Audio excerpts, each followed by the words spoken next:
Hello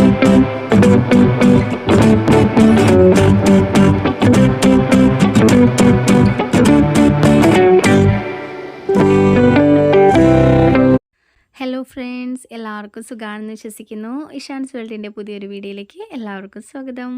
ചക്കക്കുരു ഉപയോഗിച്ച് വളരെ എളുപ്പത്തിൽ തയ്യാറാക്കാൻ പറ്റുന്ന നല്ലൊരു 4 മണി പലഹാരത്തിൻ്റെ റെസിപ്പിയാണ് ഞാൻ ഇന്ന് ഷെയർ ചെയ്യുന്നത് കേട്ടോ. അതായത് കുട്ടികൾക്കും വലിയവർക്കും എല്ലാവർക്കും ഒരുപോലെ ഇഷ്ടപ്പെടുന്ന നല്ല അടിപൊളിയായിട്ടുള്ളൊരു റെസിപ്പിയാണ്. എല്ലാവരും ട്രൈ ചെയ്ത് നോക്കണേ. അപ്പോൾ അതിനായിട്ട് നമുക്ക് ആവശ്യമുള്ളത് ചക്കക്കുരു തന്നെയാണ്. നല്ല ഫ്രഷ് ചക്കക്കുരു ഞാൻ എടുത്ത് വെച്ചിട്ടുണ്ട് കേട്ടോ. പിന്നെ അത് തൊലി കളഞ്ഞെടുക്കുകയാണ് കേട്ടോ വേണ്ടത്. അതിൻ്റെ ബ്രൗണിഷ് കളറൊന്നും കളയേണ്ട ആവശ്യമില്ല. അതിൻ്റെ തൊലി മാത്രം നമുക്ക് കളഞ്ഞാൽ മതിയാവും കേട്ടോ. കുട്ടികൾക്കും വലിയവർക്കൊക്കെ ഒരുപോലെ കഴിക്കാൻ പറ്റുന്ന നല്ല ഹെൽത്തി ആയിട്ടുള്ള ഒരു ഈവനിങ് സ്നാക്ക് തന്നെയാണ് കേട്ടോ നമ്മളിന്ന് ചക്കക്കുരു വെച്ച് ചെയ്യുന്നത്.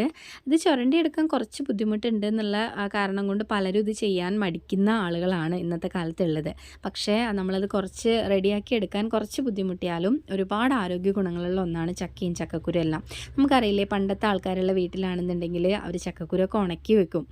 ചക്കയില്ലാത്ത സീസണിൽ അത് കറിയൊക്കെ വെക്കാറുണ്ട്. ഇവിടെ അമ്മമ്മ എപ്പോഴും ചെയ്യുന്നത് ഞാൻ കാണാറുണ്ട് കേട്ടോ. അപ്പോൾ ഞാൻ എന്താണെങ്കിലും കുറച്ച് ചക്കക്കുരു റെഡിയാക്കി എടുത്തിട്ടുണ്ട്. അധികം ബ്രൗണിഷ് കളർ കളയേണ്ട ആവശ്യമില്ല, കാരണം അതതിൻ്റെ പോഷക ഗുണമാണ്, അത് കളയേണ്ട ആവശ്യമില്ല കേട്ടോ. പിന്നെ ഇതേപോലൊരു സ്ലൈസർ എല്ലാവരുടെ വീട്ടിലുണ്ടാവുമല്ലോ. നമ്മൾ ഈ സ്ലൈസർ വെച്ചിട്ടാണ് നമ്മളിത് കട്ട് ചെയ്തെടുക്കാൻ പോകുന്നത് കേട്ടോ. ഇത് കട്ട് ചെയ്യുന്നതിന് വേണ്ടിയിട്ട് സ്ലൈസർ യൂസ് ചെയ്യുകയാണെന്നുണ്ടെങ്കിൽ വളരെ എളുപ്പത്തിൽ തന്നെ നമുക്കിത് അരിഞ്ഞ് കഴിയും കേട്ടോ. അല്ല നമ്മൾ കത്തി വെച്ചൊക്കെ കട്ട് ചെയ്യുകയാണെന്നുണ്ടെങ്കിൽ നമുക്കറിയാമല്ലോ, ചക്കക്കുരു അത്യാവശ്യം കുറച്ച് ഹാർഡായിട്ടുള്ളൊരു സാധനമാണ്. അപ്പോൾ അത് കത്തി കൊണ്ട് നമ്മൾ കട്ട് ചെയ്യാൻ നിന്ന് കഴിഞ്ഞ് കഴിഞ്ഞാൽ കുറച്ച് കട്ടിയായിട്ടാവും വരിക. അപ്പോൾ സ്ലൈസർ ആണെന്നുണ്ടെങ്കിൽ നമുക്ക് വളരെ എളുപ്പത്തിൽ തന്നെ അത് റെഡിയാക്കി എടുക്കാനായിട്ട് സാധിക്കും. പിന്നെ കൈ മുറിയാതെ പ്രത്യേകം ശ്രദ്ധിക്കണം. എൻ്റെ കൈ മുറിഞ്ഞിട്ടുണ്ടായിരുന്നു, 2 പ്രാവശ്യം മുറിഞ്ഞു. അപ്പോൾ നല്ല നല്ല നൈസായിട്ട് ഞാനത് ഒരു പ്ലേറ്റ് നിറച്ച് കട്ട് ചെയ്തെടുത്തിട്ടുണ്ട് കേട്ടോ. ഇനിയിപ്പോൾ നമുക്ക് എണ്ണ ചൂടാവാനായിട്ട് വെക്കാം. എണ്ണ ചൂടായി വെച്ച് കഴിഞ്ഞ് കഴിഞ്ഞാൽ അതിനകത്തോട്ട് നമുക്ക് ഇതിട്ട് കൊടുക്കാം കേട്ടോ. ഇത് ഇട്ട് കഴിഞ്ഞ് കഴിഞ്ഞാൽ ഉടനെ തന്നെ നല്ല പതഞ്ഞ് വരും. പതഞ്ഞ് വരുന്ന കണ്ടിട്ട് പേടിക്കൊന്നും വേണ്ട.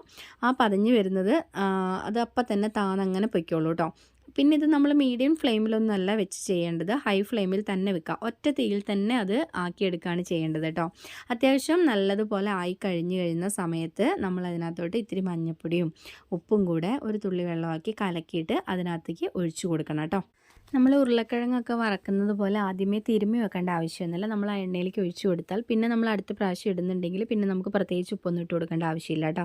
ആ കൂട്ടത്തിലേക്ക് കുറച്ച് കറിവേപ്പിലയും കൂടി ഇട്ട് കൊടുക്കാം. അത് ടേസ്റ്റാണ്. കുറച്ച് കറിവേപ്പിലയും കൂടി ഇട്ട് കൊടുത്താൽ പെട്ടെന്ന് തന്നെ നമുക്കത് ആയിക്കിട്ടും. ഒരുപാട് സമയമൊന്നും നമ്മൾ അത് ഇളക്കിക്കൊണ്ടിരിക്കേണ്ട ആവശ്യമില്ല കേട്ടോ.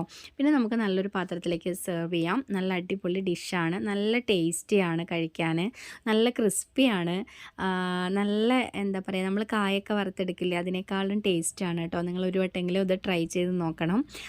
എനിക്കും ഇവിടെ എല്ലാവർക്കും ഒരുപാട് ഇഷ്ടപ്പെട്ടു കേട്ടോ. മോനും വല്ലാതെ ഇഷ്ടമായി. അതുകൊണ്ടാണ് ഞാൻ പറഞ്ഞത്, കുട്ടികൾക്ക് വല്ലാതെ ഇഷ്ടപ്പെടുന്ന ഒരു കാര്യമാണ്. ചക്കക്കുരു ആണെന്ന് നമുക്ക് ഫീൽ ചെയ്യേയില്ല. ചക്കക്കുരു കൊണ്ടാണ് നമ്മളിത് ഉണ്ടാക്കിയതെന്ന് നമുക്ക് തോന്നുകയില്ല. അതുപോലെ നല്ല ടേസ്റ്റി ആയിട്ടുള്ളൊരു 4 മണി പലഹാരം തന്നെയാണ് കേട്ടോ. എൻ്റെ കൈ മുറിഞ്ഞിട്ടുണ്ടായിരുന്നു സ്ലൈസറിൽ കട്ട് ചെയ്ത്, 2 വിരലും കട്ട് ചെയ്തപ്പോൾ എനിക്ക് മുറിഞ്ഞു പോയിട്ടുണ്ടായിരുന്നു. അപ്പോൾ അത്രയേ ഉള്ളൂ നമ്മുടെ വീഡിയോ. നിങ്ങൾക്ക് വീഡിയോ ഇഷ്ടപ്പെടുകയാണെന്നുണ്ടെങ്കിൽ ലൈക്ക് ചെയ്യണം, സബ്സ്ക്രൈബ് ചെയ്യണം, കമൻറ്റ് ചെയ്യണം. അപ്പോൾ നിങ്ങളുടെ സപ്പോർട്ട് ഉണ്ടെങ്കിൽ മാത്രമാണ് എനിക്ക് മുന്നോട്ട് പോകാനായിട്ട് കഴിയുള്ളൂ.